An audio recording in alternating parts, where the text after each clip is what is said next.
اگلا آنے والا سال کیسا رہے گا؟ آپ کی سب سے بڑی کراپ جو ہے ویٹ کی کراپ ہے، آپ کو ویٹ امپورٹ کرنا پڑتی ہے. 11 لاکھ ٹن سیڈ چاہیے اور صرف 4.5 لاکھ سیڈ جو ہے وہ سرٹیفائڈ ہے، اور وہ بھی سرٹیفیکیشن کوئی اتنی کہ ورلڈ کلاس نہیں ہے. اس وقت تو ریئل اسٹیٹ بہت برے حالات ہیں اس کے.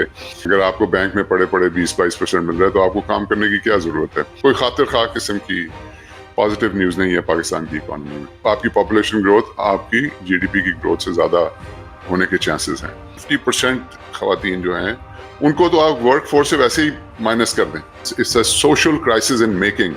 ہر ایوریج پاکستانی کی انکم جو ہے وہ نیچے گئی ہے. Printing money is a very bad option. کیوں نہیں ٹیکس دیتے؟ اس میں ایک سب سے بڑا جو کاز ہے وہ آپ کا ایک ادارہ ہے جس کا نام ہے FBR. یہ ٹیکس کا نظام ٹھیک ہونے والا نہیں ہے. آن ایوریج یہ گورنمنٹ جو ہے 40 ارب روپیہ دن کا بورو کر رہی ہے. This has to stop. There is nothing being done to control the expenditure of the government. The new government will have a very, very tough cookie to crack. جی السلام علیکم ناظرین، سولوشنز فار پاکستان ہماری ہفتہ وار پیشکش، اور آج میں ہارون خواجہ صاحب کے ساتھ آپ کے سامنے حاضر ہوں. اور آج ہم چونکہ یہ سال کا آخری دن ہے، 2023 جو ہے وہ ختم ہو رہا ہے، ایک نیا سال کل شروع ہو جائے گا. تو آج ہم یہ جائزہ لیں گے کہ پاکستان کی معیشت، پاکستان کی عوام کی فلاح و بہبود جو ہے وہ سال 2023 کیسا رہا. آپ جانتے تو ہیں کہ مشکلات کا سال رہا ہے، خصوصاً اگر آپ پاکستان کی معاشی انڈیکیٹرز دیکھیں اور عام لوگوں کی زندگیاں دیکھیں. لیکن ہم ذرا اس کا بھرپور جائزہ لیں گے مختلف پہلوؤں پر، اور ان سے بات کریں گے خواجہ صاحب سے، اور ان کے کچھ ویوز بھی لیں گے، اور آخر میں ہم یہ بھی آپ کو بتائیں گے کہ اگلا آنے والا سال کیسا رہے گا. جی ویلکم خواجہ صاحب، بیک ٹو سولوشنز. اور یہ بتائیے کہ آغاز تو سب سے بڑی چیز تو ہوتی ہے کہ شرح ترقی جو ہے، اکنامک گروتھ جسے کہا جاتا ہے، وہ آپ کے خیال سے 2023 میں نیچے ہی رہی، لیکن ذرا اس کی تفصیل بتائیے اور کیوں ایسا رہا. جی بسم اللہ الرحمن الرحیم. 2023 اکانومی کے لحاظ سے پاکستان میں کوئی اتنا خاطر خواہ سال نہیں اس کو کہا جا سکتا. بہت سے ups and downs, roller coaster. زیادہ تر جو ہمارے اکنامک انڈیکیٹرز تھے ان کی نیگیٹو پرفارمنس رہی. اور آپ اگر دیکھیں تو پاکستان کی اکانومی جیسے آپ کو پتہ ہے 23% کے قریب ایگریکلچر ہے، مینوفیکچرنگ 19%، سروسز 58%. تو ایگریکلچر میں وہی پرابلم، آپ کی سب سے بڑی کراپ جو ہے ویٹ کی کراپ ہے، آپ کو ویٹ امپورٹ کرنا پڑتی ہے. اس دفعہ انہوں نے جو پلان کیا تھا، آپ کو تقریباً 30 ملین ٹنز ویٹ کی ضرورت ہے. انہوں نے پلان کیا ہوا ہے کہ وہ 32.5 ملین ٹن کی پروڈکشن کا ایکسپیکٹ کر رہے ہیں. لیکن جو ارلی نمبرز آئے ہیں اس میں پنجاب میں تو انہوں نے اپنا ٹارگٹ اچیو کر لیا ہے اپنے اس کو کلٹیویٹ کرنے کا، شاید تھوڑا زیادہ ہی ہے، لیکن ملک کے دیگر حصوں کے اندر وہ شاید نہ ہو سکے. اور پر ایکڑ اس کی پیداوار جو ہے اس کے لیے کوئی خاص انتظام نہیں کیا گیا. آپ کو یاد ہے ہم نے اس کے بڑے ڈیٹیل پروگرامز کیے ہیں کہ ویٹ کی جو پر ایکڑ ییلڈ ہے اس کو انکریز کرنے کی بہت ضرورت ہے. اس کے لیے جو بیج ہے، سیڈ، سرٹیفائڈ سیڈ، اس کی ضرورت ہے. آپ کو 1.1 million ton, 11 lakh ton seed چاہیے، اور صرف 4.5 لاکھ سیڈ جو ہے وہ سرٹیفائڈ ہے، اور وہ بھی سرٹیفیکیشن کوئی اتنی کہ ورلڈ کلاس نہیں ہے. تو یعنی کہ 40% سرٹیفائڈ ہے اور 60% جو ہے وہ بالکل ایک آپ سمجھے دانہ ہے، وہ سیڈ جو ہے سرٹیفائڈ نہیں ہے. تو اس میں کوئی خاطر خواہ کوئی ان پٹ دیکھنے میں نہیں آئی ہے. میں آپ کو براڈ کہنے کو تو بہت سی باتیں ہیں، براڈلی بتا رہا ہوں کہ تو ایگریکلچر سائڈ پہ تو کوئی خاص نہیں لگ رہا گروتھ وغیرہ. اسی لیے جو ہماری پچھلے سال کی گروتھ تھی وہ تو نیگیٹو میں انہوں نے ری ایڈجسٹ کی ہے ہمارے بیورو آف اسٹیٹسٹکس کے اندر. اور اس سال کی جو انہوں نے پروجیکٹ کی ہوئی تھی 2% کے قریب ہوگی، مجھے نہیں لگتا وہ کسی طرح سے نظر آ رہی ہے. ابھی ہم سیکنڈ کوارٹر کے اینڈ کے اوپر ہیں, مجھے نہیں لگتا یہ ہوگی. مینوفیکچرنگ جو ہے, جو 19% آپ کی اکانومی کا تقریباً ہے, اس میں لارج اسکیل مینوفیکچرنگ ابھی بھی جو ہے وہ بہت ہی سلو بلکہ نیگیٹو گروتھ کے اوپر جا رہی ہے, کیونکہ آپ کی انفلیشن بہت ہائی ہے, آپ کے انٹرسٹ ریٹس بہت ہائی ہیں, اینڈ آلدو آپ کی کرنسی تھوڑی بہت اسٹیبلائز ہوئی ہے, لیکن یہ دو چیزیں جو ہیں وہ بہت پرابلم کریٹ کر رہی ہیں بزنس کمیونٹی کے لیے. تو وہاں سے بھی کوئی آپ کو کوئی اتنی پازیٹیو نیوز نہیں ہے. باقی رہ جاتا ہے سروسز سیکٹر, اس کے اندر آپ کا ریٹیل جو ہے 8.5%, ہاؤسنگ 3.5%, یہ دونوں ہی سیکٹر جو ہیں وہ بیٹھے ہوئے ہیں بالکل. اس وقت تو ریئل اسٹیٹ بہت برے حالات ہیں اس کے, کنسٹرکشن ایکٹیویٹی کوئی خاص ہو نہیں رہی, کیونکہ بینکوں کے اندر وہ 20% 20-22% آپ کو ریٹرن مل جاتی ہے, تو جو انویسٹر ہے اس کا رخ جو ہے وہ اپنے پیسے جو ہے بینکس میں رکھوانے کے اوپر ہے. اگر آپ کو بینک میں پڑے 20-22% مل رہا ہے تو آپ کو کام کرنے کی کیا ضرورت ہے. تو باقی یہ ہے کہ اس کے اندر ٹرانسپورٹ ہے, بینکنگ آپ کی جو فائنینشیل سیکٹر ہے اس نے بہت پراسپر کی ہے. بینکنگ تو ہے وہ تو بہت زیادہ اس نے ریکارڈ پروفٹس کیے ہیں, اینڈ 140 ارب کے قریب سم تھنگ لائک دیٹ اس سال پروفٹس ہوئے ہیں بینکنگ سیکٹر کے اندر. لیکن وہ بھی ہم اکثر بتاتے رہے ہیں کہ جی اس کی وجہ یہ ہے کہ گورنمنٹ جو ہے 85% جو ہے گورنمنٹ کا ڈیٹ جو ہے وہ بینکوں سے, یعنی کہ بینکس کے پاس جو ڈپازٹ ہے اس کا 85% جو ہے وہ گورنمنٹ اٹھا کے لے گئی ہے, اور وہاں پہ وہ یہی 20-22% ان کو ریٹرن آ رہی ہے. تو بینکس کو رسک فری ریٹرن مل رہی ہے, اور they are making heavy profits. تو باقی اگر آپ دیکھیں ٹرانسپورٹ میں کوئی خاص نہیں ہے, ٹورزم میں کوئی خاص نہیں ہے, جو سروسز سیکٹر ہے آپ کے کمپیوٹر سافٹ ویئر ڈیولپمنٹ تھوڑی بہت اس میں ہے, آئی ٹی کے اندر تھوڑی بہت موومنٹ ہے, اس پہ اور بھی بات کریں گے ہم آگے جا کے. تو اوور آل رضا کوئی خاطر خواہ قسم کی پازیٹیو نیوز نہیں ہے پاکستان کی اکانومی میں, اور میں نہیں سمجھتا کہ یہ 2% کا جو ٹارگیٹ ہے وہ اچیو ہو سکتا ہے. تو 2% تو یہ تو دیکھیں نا, فی کس آمدنی بھی اس سے ڈٹرمن ہوتی ہے. اگر 2% بھی گروتھ نہیں ہے اور آبادی زیادہ بڑھ رہی ہے تو پھر تو یہ تو نیگیٹو, عام آدمی کی تو شرط جو انکم ہے وہ تو یعنی کہ نیگیٹو میں جا رہی ہے. یعنی کہ اگر میں آپ کی بات سے یہ اخذ کروں تو فی کس آمدنی گری اس سال ہر پاکستانی کی. ایم آئی رائٹ؟ جی, ریئل ٹرمز میں اگر آپ دیکھیں تو ڈیفینیٹلی اگر آپ کی پاپولیشن گروتھ جو ہے وہ تو میں سمجھتا ہوں تو 3% کے قریب ہے.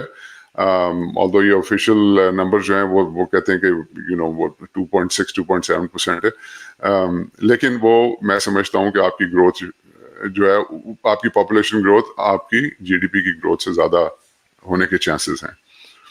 Right exactly. تو اس کا امپلائمنٹ کا بھی, کیونکہ روزگار جو ہے اس کا بھی تعلق شرح ترقی سے ہوتا ہے جنرلی اکانومی پہ, تو اس کے حوالے سے بھی ذرا آپ دیکھیے کہ 2023 کا ناظرین کو بتائیے کہ کیا خیال آپ کا ہے کہ اس میں کچھ روزگار کے حوالے سے کیا آپ نے دیکھا. رضا, یہ امپلائمنٹ جو ہے نا, یہ پاکستان کے اندر اس کو تھوڑا سمجھنے کی ضرورت ہے کہ اب دنیا کے اندر جو ہے وہ بیسکلی ان امپلائمنٹ جو ہے اس کو ڈیفائن کیا ہوا ہے. وہ بیسکلی کرتے ہی ہیں, مثلا یونائٹڈ اسٹیٹس کے اندر وہ آپ کی ورک فورس کو ڈیفائن کرتے ہیں کہ وہ کیا ہے, یعنی کہ 15 سال سے اوپر جو لوگ ہیں جو کام کرنے کے قابل ہیں ان کو وہ ورک فورس کے اندر ڈیفائن کرتے ہیں کہ جی یہ ورک فورس ہے. اس کے بعد وہ یہ دیکھتے ہیں کہ اس ورک فورس کے اندر سے کتنے لوگ ایسے ہیں جو کہ جن کے پاس کام نہیں ہے اور وہ کام کرنا چاہتے ہیں. سو اٹس ویری انٹرسٹنگ کہ وہ کام ڈھونڈ رہے ہیں اور ان کو کام نہیں مل رہا. ٹھیک, یعنی کہ جو کام ڈھونڈ نہیں رہے اس کو وہ انکلوڈ نہیں کرتے. صحیح, یعنی کہ جو کام کرنا ہی نہیں چاہتے اس کو ایکسکلوڈ کر دیتے ہیں. جو کام ڈھونڈ رہے ہیں ان کو کام نہیں مل رہا. تو وہ یونائٹڈ اسٹیٹس کے اندر وہ اراؤنڈ 4% کے قریب رہتی ہے. تو جسٹ ٹو گیو یو کہ یہ بینچ مارک ہے دنیا کا. This is one of the best unemployment rates in the world, and it has been consistently for some time now. جی ہاں، پاکستان میں تو کوئی اس قسم کی اسٹیٹسٹکس وغیرہ نہیں ہے. انمپلائمنٹ اگر آپ کسی سے پوچھیں تو وہ آپ کو ہر بندہ اپنا ایک نمبر بتائے گا, لیکن میں آپ کو براڈلی بتاتا ہوں کہ پاکستان کی اگر آپ 25 کروڑ کی آبادی لگائیں, میں اس کی کچھ ریسرچ کر رہا تھا, تو وہ تقریباً 70% آپ کے جو ہیں وہ 30 سال سے کم عمر ہیں لوگ. تو لوگ جی ان میں سے آدھے جو ہے, یعنی کہ یہ بن جاتا ہے کہ آپ 17.5 کروڑ 70% بنتا ہے. ان میں سے آدھے جو ہیں وہ 15 سال سے اوپر کے ہیں. تو صحیح، سو وہ اور جو باقی 30% 25 کروڑ کے ہیں, 70% تو آپ کے 30 سال کی عمر سے کم ہیں. باقی 30% جو لوگ ہیں ان میں بزرگ واران بھی ہیں, 60 سال سے اوپر کے لوگ بھی جو ہے, جو کہ ورک فورس میں جنرلی نہیں انکلوڈ کیے جاتے. یہ سب ان کو ملا کے یہ سارا کچھ جو پاکستان کی ورک فورس میں آپ کو شارٹ کر کے بتاتا ہوں, وہ تقریباً کو 15.5 کروڑ کی بنتی ہے. 62% یہ پوٹینشیل ورک فورس ہے, یعنی کہ رائٹ. تو اچھا, اس میں سے آپ مطلب یہ 50% یعنی کہ 7.5 پونے 8 کروڑ مرد ہیں اور اتنی ہی خواتین ہیں. یہ جو ہمارا 15 ٹھیک کروڑ ہے، کا نمبر, آپ 15 کروڑ لے لیں, 7.5 کروڑ مرد ہیں, 7.5 کروڑ خواتین ہیں. یہ پوٹینشیل ورک فورس ہے ہماری. ٹھیک ہے، تو ہمارے جو خواتین ہیں, سب سے پہلے تو ہم ان کی تقریباً آدھی جو ہے 7.5 کروڑ کی آدھی جو آبادی ہے خواتین کی, 50% خواتین جو ہیں ان کو تو آپ ورک فورس سے ویسے ہی مائنس کر دیں, صحیح، کیونکہ وہ کچھ بھی نہیں کرتی ہیں, وہ گھر بیٹھتی ہیں. ہمارے کلچر, ہماری سوسائٹی میں اس طرح کا ہے کہ وہ خواتین کو وہ چاہتے ہیں کہ جی گھر پہ بٹھاؤ. تو ہم اتنا ویلیوبل اپنا ریسرچ جو ہے وہ پہلے ہی نکال دیتے ہیں. سو پوٹینشیل ورک فورس جو ہے وہ ویسے ہی شرنک ہو جاتی ہے. اچھا, اس کے بعد جو باقی خواتین ہیں ان میں یہ ہے کہ یہ خواتین جو ہیں ہمارے ایگریکلچر سیکٹر میں بہت انوالوڈ ہوتی ہیں, اور پھر ایون اربن ایریاز کے اندر یہ جو خواتین گھروں کے اندر کام کرتی ہیں اور اس طرح سے, سو وہ کچھ چھوٹی موٹی جابز وغیرہ وہاں پہ ان کو مل جاتی ہیں. جہاں تک مرد حضرات کا تعلق ہے تو وہ ایسٹیمیٹڈ یہ ہے کہ وہ 7.5 کروڑ کے قریب جو مرد حضرات ہیں اس میں سے 20% لوگ جو ہیں 20% وہ اس وقت ایسے ہیں جو کہ کام ڈھونڈ رہے ہیں لیکن ان کو کام نہیں مل رہا. تو یہ تقریباً کوئی 1.5 کروڑ کے قریب ہمارے جو مرد حضرات ہیں وہ اس وقت ان دس ٹرم کہ یعنی کہ وہ لوگ جو کہ کام ڈھونڈ رہے ہیں ان کو کام نہیں مل رہا, ان امپلائڈ ہیں. صحیح، سو اوور آل ان اے نٹ شیل تقریباً آپ کی جو ہے 10% کے قریب آپ کی ورک فورس جو ہے وہ اس وقت ان امپلائڈ ہے. تو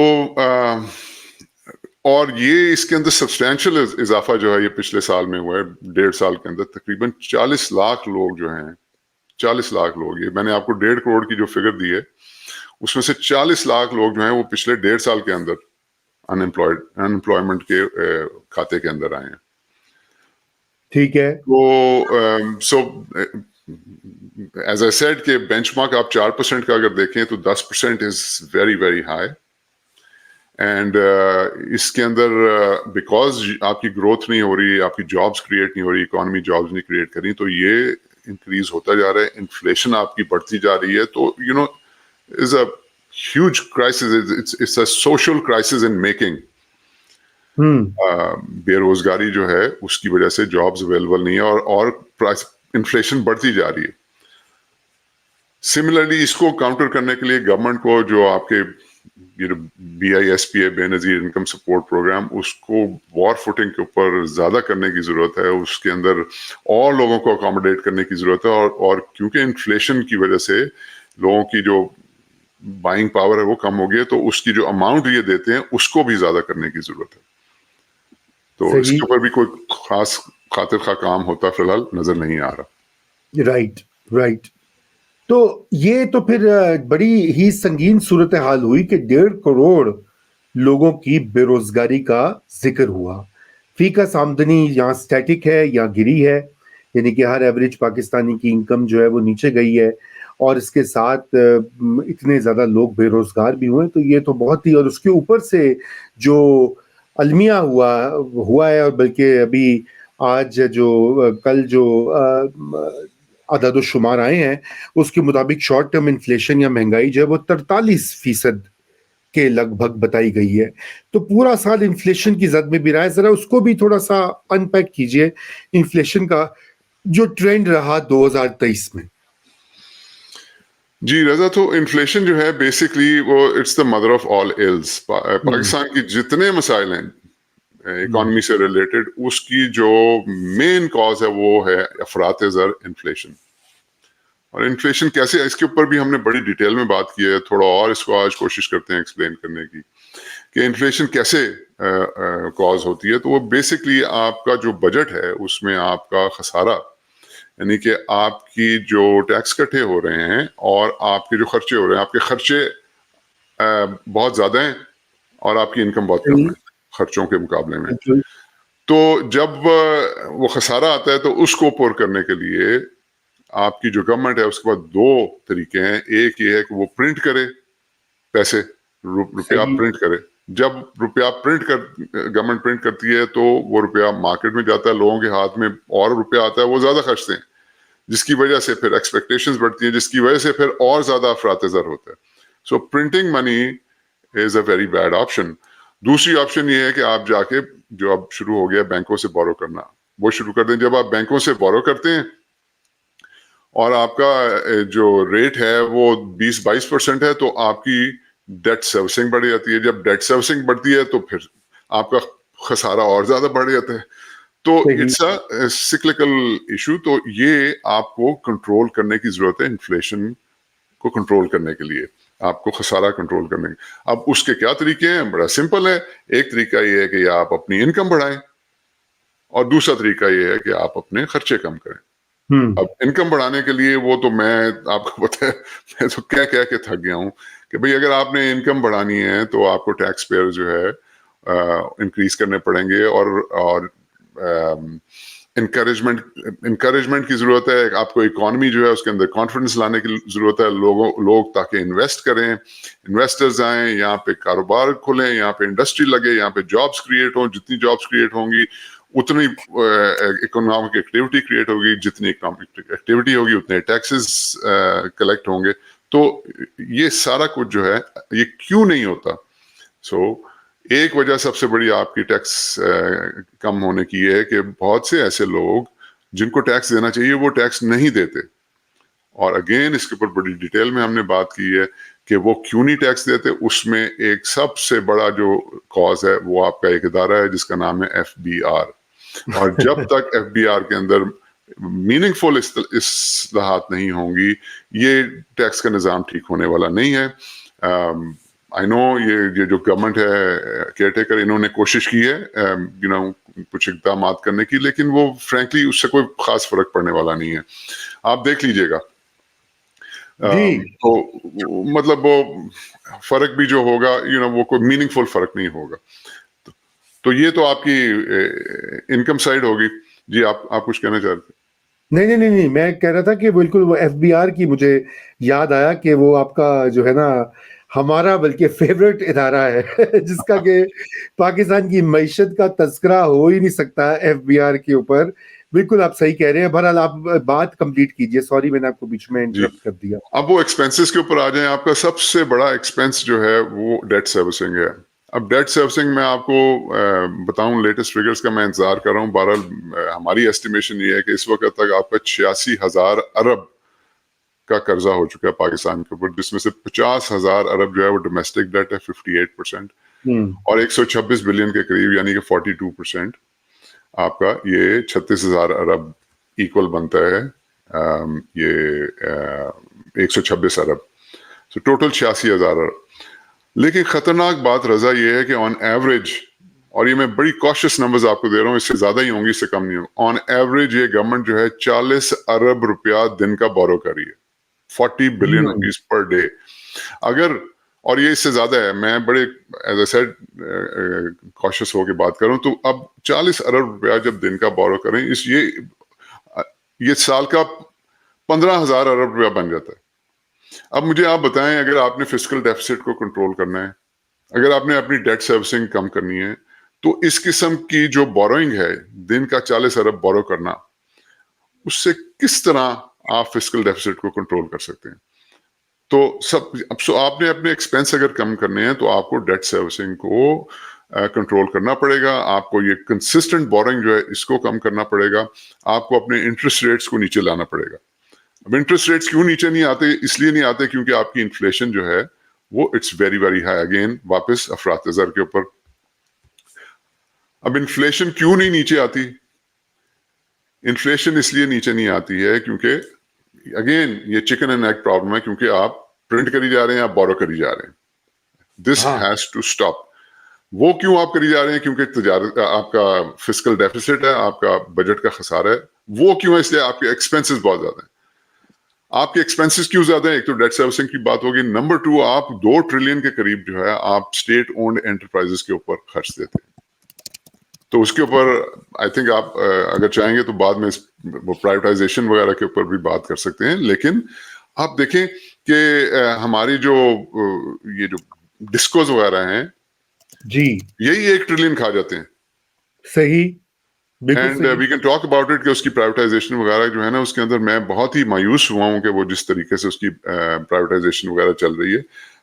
سو اس کو کنٹرول کرنے کی ضرورت ہے. ہمیں اپنی گورنمنٹ کا سائز جو ہے، وہ ان کی اپنی رپورٹ تھی پچھلی گورنمنٹ کی، قریب 1/3 تو بڑی آسانی سے ہو سکتا ہے. کچھ بھی نہیں گورنمنٹ کا سائز، اس کے اندر کچھ نہیں. So you know there is nothing being done to control the expenditure of the government. تو اب آپ بتائیں نا کہ یہ جب تک رہے گا تو انفلیشن نیچے نہیں آئے گی. انفلیشن نیچے نہیں آئے گی تو انٹرسٹ ریٹس نیچے نہیں آئیں گے. انٹرسٹ ریٹس یہاں پہ ہوں گے، انڈسٹری نہیں چلے گی. اور انفلیشن اگر یہاں پہ ہوگی تو cap one more thing in mind کہ آپ کا روپی جو ہے ڈپریشیٹ ہوتا جائے گا. صحیح، اس سے بالکل اور صحیح. پرابلمز آئیں گے. روپی جب ڈپریشیٹ ہوتا ہے تو ریمبر آپ کی، کیونکہ آپ انرجی، آپ کی الیکٹریسٹی بڑھے گی، آپ کی گیس بڑھے گی، آپ کی فیول کاسٹ بڑھے گی، آپ کی ٹرانسپورٹ بڑھے گی. اگین صحیح. This will lead to more inflation. This will lead to more inflation. یہ تو بڑی ہی جسے کہتے ہیں نا تشویشناک سچویشن ہے. بہرحال اللہ کرے کہ 2024 بہتر ہو. اس سے پہلے ہم 2024 کی بات کریں ذرا. یہ سال پرائیویٹائزیشن میں بھی کچھ موومنٹ تو ہوئی ہے، خصوصاً جب سے یہ نگران حکومت آئی ہوئی ہے. انہوں نے شروع میں تو بڑے دعوے کیے کہ یہ جی پرائیویٹائزیشن ہوگی، فاسٹ ٹریک ہوگی. بہرحال اس کے اوپر کوئی کاروائی بھی ہوئی ہے. میں چاہتا ہوں کہ ذرا اس کے اوپر بھی تھوڑی بات کی جائے کہ where do you think is it heading in the right way, اور یو تھنک کہ یہ ابھی وقت ہے اس میں؟ فرینکلی یو نو میں تھوڑا سا اس کے اوپر ڈسپوائنٹ ہوا ہوں کہ میں شاید میں سمجھتا تھا کہ ایک تو وہ پرائیویٹائزیشن منسٹر جو ہیں وہ لیٹ انہوں نے اوتھ لی ہے. تو باقی جب گورنمنٹ بنی تھی اس وقت سے یہ نہیں ہے. وہ میرے خیال سے 1-8 مہینے کے بعد انہوں نے اوتھ لی. سو ان کو ہیڈ سٹارٹ نہیں ملا. وہ دوسری بات یہ ہے کہ یہ بہت مشکل کام ہے. اگر آپ ہماری ریکارڈنگز جو ہیں جب کیئر ٹیکر گورنمنٹ آئی تھی تو میں نے کہا تھا کہ اگر یہ گورنمنٹ صرف اور صرف ایک ادارے کو پرائیویٹائز کر دے وہی بہت بڑی بات ہے. تو اب انہوں نے کیا یہ پی آئی، بیسکلی ان کے پاس پی آئی اے تھا. پی آئی اے کے لیے انہوں نے فائنینشیل ایڈوائزر جو ہیں وہ اپوائنٹ کیے ہیں. اور فائنینشیل ایڈوائزر جو ہے وہ جتنا مرضی فاسٹ ٹریک کر لے، انہوں نے ابھی رپورٹ اپنی دینی ہے جو کہ ابھی اگلے مہینے جنوری کے اندر آنی ہے. وہ رپورٹ جو ہے وہ پھر بورڈ کو سبمٹ ہوگی. مطلب اٹس اے پروسیس. میں نہیں سمجھتا کہ کوئی بھی خاطر خواہ کامیابی ہوگی پی آئی اے کی پرائیویٹائزیشن میں. ہو سکتا ہے کوئی پاتھ ڈیفائن کر دیں، بٹ میں نہیں سمجھتا. اس کے علاوہ ابھی صرف پچھلے ہفتے اس کے پی آئی اے کے علاوہ ان کے پاس پرائیویٹائزیشن لسٹ کے اوپر پچھلے ہفتے تک وہ فرسٹ ویمن بینک تھا اور ایک آدھا اور ادارہ تھا.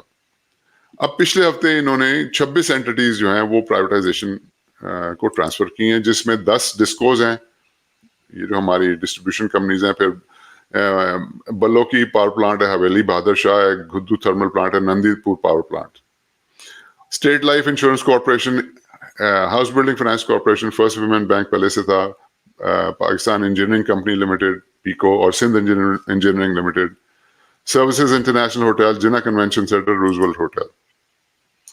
تو یہ ابھی پچھلے ہفتے ٹرانسفر ہوئی ہیں. اب مجھے بتائیں وہ جب پچھلے ہفتے ٹرانسفر ہوئی ہیں اور گورنمنٹ کے پاس 4-5 ہفتے رہ گئے ہیں تو اس میں کیا پرائیویٹائزیشن کا ایکسپیکٹ کیا جا سکتا ہے. سو ہیونگ سیڈ دیٹ، چلیں وہ کسی راستے پہ ڈال دیں. جو اچھی بات ہوئی ہے وہ ہے کہ 462 دن لگتے تھے پرائیویٹائزیشن کرنے میں اگر اس کو پچھلی لا کے مطابق کیا جاتا. تو کچھ انہوں نے لاز جو ہیں اس کے اندر کچھ چینج کرنے کی کوشش کی ہے کہ وہ گورنمنٹ ٹو گورنمنٹ اگر ہو تو اس میں پرائیویٹائزیشن ہو سکے. اس کے کچھ ڈفرینٹ رولز ایشو انہوں نے کیے ہیں. ایک تو وہ پہلے ہی پچھلے سال ہو گیا تھا کہ ہائی کورٹس کی انوالومنٹ جو ہے وہ نہیں ہوگی, اور اب وہ ایک intergovernmental commercial transactions act ایک تھا جو کہ negotiated deals with foreign governments, اس کو انہوں نے ذرا تیز رفتار کی ہے, اور اس کی endorsement cabinet committee on legislative cases وہ کرے گی. مطلب ایک پروسیس انہوں نے بنایا ہے, ایک شارٹ کٹ بنایا ہے کہ گورنمنٹ ٹو گورنمنٹ اگر کسی بھی ادارے کو پرائیویٹائز کرنا ہو تو گورنمنٹ ٹو گورنمنٹ جو ہے وہ کس طرح سے نیگوسیشن ہوگی. اس میں ایک فائنینشیل ایڈوائزر اپوائنٹ کریں گے اور وہ اس کی ویلیویشن طے کرے گا اور وہ ریکمینڈ کرے گا کیبنٹ کمیٹی کو. کیبنٹ کمیٹی آگے گورنمنٹ کو ریکمینڈ کرے گی, گورنمنٹ جو ہے وہ پھر ڈیسائیڈ کرے گی ہاں جی کرنا ہے یا نہیں کرنا ہے, اگر نہیں کرنا تو واپس کیبنٹ کمیٹی کو بھیج دے گی وغیرہ وغیرہ. اس طرح تو کوشش کی ہے انہوں نے ایک طریقہ کار نکالنے کی, ایک شارٹ کٹ نکالنے کی کہ بھئی اس طرح سے ہو سکتا ہے. کیا وہ خود کر سکیں گے؟ میں نہیں سمجھتا ان کے پاس اتنا ٹائم ہے. تو یس یہ اچھی بات ہے کہ انہوں نے اگلی گورنمنٹ کے لیے ایک روڈ میپ دے دیا, which is a good thing. اب اگلی گورنمنٹ اس کو مانتی ہے نہیں مانتی, اس کو چینج کرتی ہے, we don't know, that is yet to be seen. One final comment, very very important. میری یہ دکھتی رہ گیا رضا, آپ کو پتہ ہے میں ڈسکوز کی پرائیویٹائزیشن میں کب سے کہہ رہا ہوں کہ بھائی میرے اس کو خدا کے واسطے پرائیویٹائز کریں, اور میں نے یہ اسپیشلی کہا ہے کہ بھائی آپ یہ اتنی بڑی ڈسکوز ہو گئی ہیں, یہ اس طرح پرائیویٹائز مت کریں. آپ KESC جو ہے اس کی پرائیویٹائزیشن سے سیکھیں, اور اس کو اتنی بڑی آرگنائزیشن کو مت ان کے ٹکڑے کریں, ان کو ڈیوائڈ کریں. مثلا لیسکو جو ہے اس کو 9 ٹاؤنز کے اندر ڈیوائڈ, اس کے 9 کمپنیز بنائیں اور پھر ان کمپنیز کو 1 by 1 آپ کریں. اگر انہوں نے میری بات مانی ہوتی تو یہ کام ہو سکتا تھا. لیسکو کی ایک اگر آپ 9 کمپنیاں بنا دیتے, ایک کمپنی کو بھی آپ پرائیویٹائز کر دیتے تو وہ آپ کی بہت بڑی سکسیس ہوتی. لیکن اگر آپ لیسکو پورے کا پورا لے جا کے آپ پرائیویٹائز کرنے کی کوشش کریں گے تو آپ کے پاس بہت کم لوگ آئیں گے اور فورن انویسٹرز آئیں گے, اور پاکستانی جو ہیں وہ بھی 2-3 پارٹیز ہی ہیں جو اتنی بڑی کمپنیز کو بائی کر سکتی ہیں. پھر وہ اپنی ٹرمز پہ آپ کو کہیں گے, جیسے کہ وہ اس وقت کہہ رہے ہیں. وہ کہہ رہے ہیں جی کہ ہمیں آپ اونرشپ دیں ایک سرٹن پرسنٹیج, پھر ہم اس کے اندر آئیں گے پرائیویٹائزیشن کے لیے. میں سمجھتا ہوں کہ اونرشپ ابھی نہیں دینی چاہیے. آپ کا فرسٹ اسٹیپ یہ ہونا چاہیے کہ پہلے آپ مینجمنٹ جو ہے وہ جو ہمارے الیکٹریسٹی پاور کے منسٹر ہیں, انرجی کے منسٹر, وہ بالکل صحیح بات کہہ رہے ہیں. وہ کہہ رہے ہیں کہ جی اونرشپ مت دیں, آپ ان کو کنسیشنز دے دیں, یعنی کہ 20-25 سال کے لیے مینجمنٹ کے اوپر دے دیں. جبکہ پرائیویٹائزیشن منسٹر کہہ رہے ہیں کہ نہیں جی اس کی اونرشپ ساتھ دیں. ہاؤ ڈو یو ڈیسائیڈ کہ بھی کس کو اونرشپ آپ دے رہے ہیں وہ صحیح کریں یا نہیں کریں؟ ابھی تک KESC کا مسئلہ پھنسا ہوا ہے. سو طریقہ کار یہ ہے کہ چھوٹا کریں اس کا سائز. جب آپ چھوٹی کمپنی لے کے جائیں گے مارکیٹ میں تو آپ کے پاس بہت زیادہ خریدار آئیں گے اور بہت سے پاکستانی آ جائیں گے. پھر آپ نیگوشیشن پوزیشن کے اندر ہوں گے, پھر آپ ان میں سے چوز کریں کون بہترین اس کو چلائے گا. پہلے اپنا ٹریک ریکارڈ آپ واضح کریں, اچھے طریقے سے چلا کے دکھائیں, اس کے بعد ہم سیکنڈ سٹیج کے اوپر آپ کو اونرشپ ٹرانسفر کریں گے. سو اگین یہ ٹائم کم ہے تو مطلب میں پتہ نہیں سمجھا سکا ہوں کہ نہیں. بہرحال آئی ہوپ یہ انرجی منسٹر اور پرائیویٹائزیشن منسٹر اگر سن لیں تو ان کو سمجھ آ جائے گی کہ میں کیا کہہ رہا ہوں. میں کمپلیٹلی اس بات کے اگینسٹ ہوں کہ یہ جو پرائیویٹائزیشن منسٹر کہہ رہے ہیں کہ اونرشپ جو ہے وہ بھی تھوڑی بہت دینی چاہیے, بالکل نہیں ہونا چاہیے. اور سب ڈیوائڈ کریں, چھوٹی کمپنیز بنائیں ڈسکوز کی, ان کو پرائیویٹائز کریں کنسیشنز کے تھرو. نہیں بالکل, آئی تھنک اونرشپ والا معاملہ تو میکس پرفیکٹ سینس, اور آئی ہوپ کہ یہ کلپ سنیں, ہم ان کو بھیج بھی دیں گے. تو بہرحال میں ہارون صاحب اس سے آخری 1-2 منٹ رہ گئے ہیں, تو 2024 کا آؤٹ لک تھوڑا سا اس پہ بھی بات کر لیتے ہیں. جی میں I am very cautious in saying anything. I don't want to say anything negative. But it's very hard to say anything positive also. So I'm not going to say I'm cautiously optimistic or I'm not very optimistic. I'm just going to say I'm very cautious. The reason is کہ سب سے پہلے February 8th کو کیا ہوتا ہے That's a very, very big question. ٹھیک. دیکھیں غالباً 11 جنوری کو آئی ایم ایف کا کی بورڈ کی میٹنگ ہے جس میں پاکستان کا جو ہے وہ ریویو جو اسٹاف لیول اگریمنٹ ہے وہ پریزنٹ ہوگا. And I think they would be expecting, and the other multilateral agencies and the foreign governments, Pakistan کو جو بڑی closely watch کرتی ہیں وہ سب expect کر رہے ہوں گے کہ پاکستان کے اندر number 1 elections ہوں, and number 2 some form of fairness and free elections جو ہے وہ نظر آئے. اگر 100% نہ ہو تو کوئی تو کچھ ایسی ہو جو کہ acceptable ہو. اس وقت تو وہ آپ کے سامنے ہی ہے کہ وہ کوئی خاص نظر نہیں آ رہا, تو ون سائیڈڈ ہی ہے اس وقت. بہرحال میں سمجھتا ہوں کہ جنوری 11 سے پہلے ہوپ فلی ہم سبسٹینشیل چینج دیکھیں گے یہ جو الیکشنئرنگ پروسیس ہے اس کے اندر, اور some form of semblance and one page والا وہ ختم ہوگا اور ایک لیول پلینگ فیلڈ شاید سم فارم نظر آئے. اگر وہ ہو گیا تو یہ بہت پازیٹیو چیز ہوگی, اس کے بہت پازیٹیو آؤٹ کمز ہوں گے, اور ایک ایسی گورنمنٹ جو کہ پریٹی مچ ایکسیپٹیبل ہو ساری دنیا کو بھی, ملٹی لیٹرل ایجنسیز کو بھی, اور پاکستانیوں کو, سب سے امپورٹنٹ پاکستانیوں کو بھی ایکسیپٹ. بالکل. تو رضا اگر یہ ہو گیا تو پاکستان ایک ڈائریکشن میں جائے گا, اور اگر ایسی گورنمنٹ آ گئی جو کہ جس کی ایکسیپٹنس نہیں ہے تو پاکستان دوسری ڈائریکشن میں جائے گا. So it's anyone's guess at this moment. میں سمجھتا ہوں کہ انفلیشن جو ہے it will remain stubbornly high, although State Bank predict کر رہا ہے کہ یہ نیچے آئے گا. I don't see anything that is happening جس سے انفلیشن نیچے آئے. ایف بی آر کے جو ہیں کوششیں جاری ہیں, ہاں وہ تھوڑا بہت انکریز کر لیں گے میرے خیال سے, 20-30% انکریز کر لیں گے, لیکن آپ دیکھیں انفلیشن جہاں پہ 40% ہے وہاں پہ 30% ریونیو اگلے سال انکریز کرنا از نو بگ ڈیل, رائٹ. سو آپ کا فسکل ڈیفیسٹ جو ہے ابھی تک کوئی ایسی چیز نظر نہیں آئی جس کی وجہ سے وہ کم ہو. آپ کا روپی جو ہے میں کب سے کہہ رہا ہوں اس کے اوپر پریشر رہے گا because of the inflation, and آپ جتنی مرضی یہ کہہ لیں کہ جی ہماری ایکسپورٹس بڑھ رہی ہیں اور یہ آپ کی ریمیٹنسز گر رہی ہیں, آپ کی ایکسپورٹس جو ہیں وہ اب دیکھنا یہ ہے کہ کنٹینیو کرتی ہیں. وہاں پہ آپ کی مڈل ایسٹ کے اندر کوئی ایکسپورٹس بڑھی ہیں تو